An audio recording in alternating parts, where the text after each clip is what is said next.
ku kara mana karfin gwiwa sako muku shirye-shiryen mu ku danna mana wannan alama ta subscribe kana ku hada da ƙararrawar sanarwa domin ta sanar da ku da za mu ɗora zaɓen shi.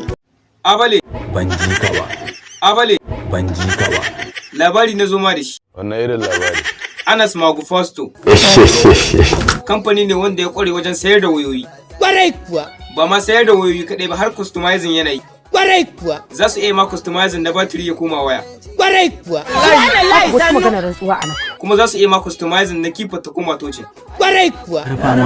Sannan kuma Anas Magu zai iya ma customizing na Ayatul ta koma ta Kino. Kwarai kuwa. Kai Anas Magu zai iya ma customizing na Samsung ta koma iPhone. Kwarai kuwa. Anas Magu Fosto zai iya ma customizing na memory ya koma agogo. Kwarai kuwa. Kai duk ba ma wannan ba, Anas Magu zai iya ma customizing na charger ta koma waya. Karkai mu hukka. No understand wallahi. Anas Magu Fosto idan ya ga dama zai iya ma customizing na USB ya koma iPhone. Ka san kalmar da ta fita daga bakin Ƙaryar banza. Ba komai, in dai akan Anas Magu ne zan jure. Gaskiya ne Allah ya ba albarka. Ku dai kawai ku je ku sayi waya a shagon Anas Magu Fosto. Wannan ita ce number sa. So in canza Samsung ne in koma iPhone. To ki kiri wannan number.